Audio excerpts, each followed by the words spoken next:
Hello friends, welcome to my YouTube channel, The Educators. आज एक question जो है हमारे स्टूडेंट्स का है, जो उसका डाउट है तो टाइम एंड वर्क से रिलेटेड है। देखते हैं इस क्वेश्चन को सॉल्व करने का तरीका, देखते हैं कैसे। आभा और अनुज एक साथ मिलकर एक कार्य को पूरा करते हुए किसी काम को 40 बटे 9 दिनों में पूरा करते हैं। यदि आभा ने अपनी वास्तविक दक्षता से दोगुनी दक्षता से कार्य किया होता और अनुज ने अपनी वास्तविक दक्षता के 1/3 दक्षता से कार्य किया होता तो काम 60/17 दिनों में पूरा हो जाता। आभा द्वारा अकेले काम को पूरा करने में लिया गया समय ज्ञात करना है। ठीक है, इसके लिए क्या करते हैं, पहले ये दोनों स्थिति में काम तो समान समान है, तो आभा और अनुज जो काम कर रहा है वो दोनों काम समान है। पहले काम बराबर कर लेते हैं ना, ये उसी टाइप का क्वेश्चन है। पहले आभा ए बी से आभा को रिप्रेजेंट कर देते हैं और अनुज को ए एन से, है ना। आभा और अनुज ने एक काम को मुझे कितने दिन में कर सकता है, 40/9 दिनों में। ठीक, उसी काम को यदि कह रहा है कि अनुज अपनी वास्तविक दक्षता के 1/3 और आभा अपनी दक्षता के 2 गुना से काम करे, तो आभा क्या करेगा, 2 इंटू ए बी। आभा अपनी दक्षता से 2 गुना काम कर रहा है और अनुज क्या कर रहा है, अपने दक्षता का 1/3 से 1/3 इंटू, अब अनुज का दक्षता ए एन नहीं मान लो पता, ए एन लिख दिया, लिख देते हैं। ये कितने दिनों में काम करता है, 60/17 दिनों में। दोनों स्थिति में काम समान है इसलिए हमने काम बराबर कर लिया। यहाँ से हम काट देते हैं, अरे 20 दूना 40, 20 तिहाई 60। अब इसको हम इधर ला देते हैं, तो आभा और अनुज को कितना शून्य करना पड़ेगा, 17 दूना 34, यानी 34 आभा प्लस 34 अनुज, ये इसकी दक्षता है। कराया, अब इधर क्या मल्टीप्लाई होगा, तो 9 गुने 3, 9 के 27, 27 दूना 54 आभा हो जाएगा, प्लस 9 के 27, 27 को ये 3 से 1/3 से गुना करेंगे तो 9 हो जाएगा, 9 अनुज। तो यहाँ से दोनों काम रेशियो निकाल लेंगे, है ना।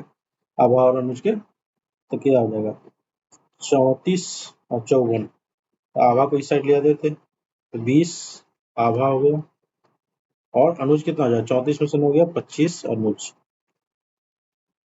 हो गया, काट दो 5 4, यानी जो काम अनुज 5 दिन में करेगा वो काम आभा 4 दिनों में करेगा। तो इनकी स्पीड का रेशियो क्या आ जाएगा, यानी दक्षता का रेशियो क्या हो जाएगा,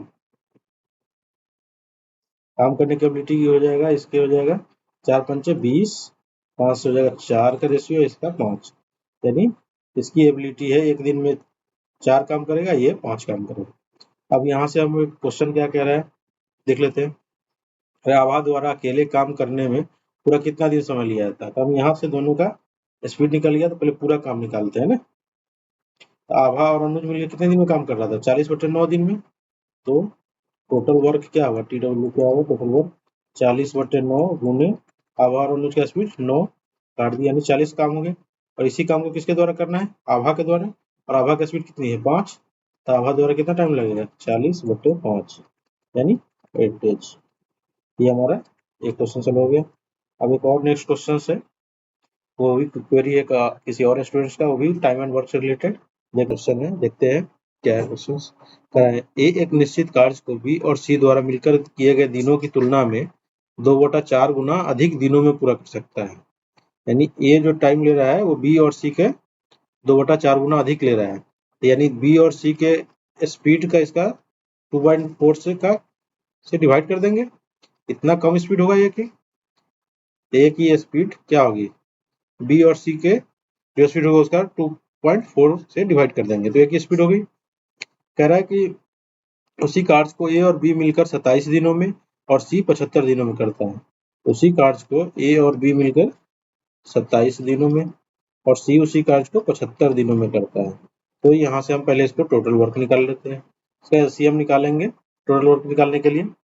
तो 27 और 75 का एलसीएम होगा 675। ये अब हम कैसे निकालेंगे देख लेते हैं। यहाँ से 3 से दोनों डिवाइड हो जाएगा, 3 बाहर निकाल देंगे तो यहाँ बचेगा 9, यहाँ बच जाएगा 25, 25 9 225, यही 675। इस तरह से हम एलसीएम भी बहुत शॉर्टकट में निकाल लेंगे कुछ।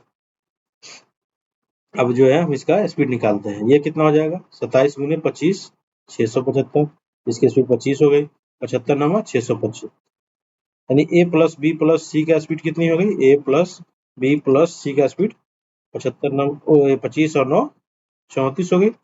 अब यहाँ से हम a का वैल्यू लिख लेते हैं b और c के रूप में। क्या आ जाएगा b प्लस सी बाई 2.4। ऐसा इसलिए कि हमको c का स्पीड पता है और हमको काम b से करवाना है ना। जब b से करवाना है तो b को तो रखना पड़ेगा, b का स्पीड निकालना होगा यहाँ से। यहाँ से पहले b का स्पीड निकालते हैं ना। तो a का जब हम क्या लिख सकते हैं, b प्लस सी बाई 2.4। अब देखो प्लस b प्लस सी, इसको एक साथ लिख लेते हैं ना। ये 2.4 से पॉइंट जैसे हटाएंगे तो यहाँ 10 से गुना हो जाएगा दोनों में, यानी 10 BC और इधर हो गया 34। अब यहाँ से देखिए 10 BC या इधर कितना हो जाएगा 24, इसमें मल्टीप्लाई हो जाएगा यानी 34 BC हो जाएगा। 34 b plus C by 24 equal to 34। हम इसको अलग अलग तोड़े इसलिए नहीं है क्योंकि हमें ये लग रहा था कि 10 और 24 मिलकर 34 ये आपस में कट जाएंगे, है ना। ये दोनों कट गए आपस में इधर, यानी b प्लस सी की वैल्यू हो गई 24, या कुछ नहीं तो एक है जाकर मल्टीप्लाई हो गया 24 हो गया, और c का वैल्यू हमें पता है 9, यानी b प्लस 9 इजिकल टू 24। तो b का वैल्यू कितना हो गया 15, और इसी b के स्पीड से हमें कितना काम कराना है, पूरा टोटल काम 675। तो 675 जब करेंगे तो b द्वारा लिया गया टाइम कितना हो जाएगा 675 बटे 15। उसको हम काट लेते हैं, 5 से काटते हैं, 5 से 13 पचे 65 और 2 बचेगा 50 25, यहाँ 5 से 5 15, 3 से काट देंगे 45, यानी बी द्वारा कितना टाइम लिया गया 45 दिन, है ना। ये हमारा आंसर हो गया।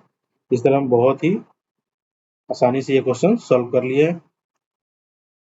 Okay guys, thank you for watching, मिलते हैं नेक्स्ट वीडियो में।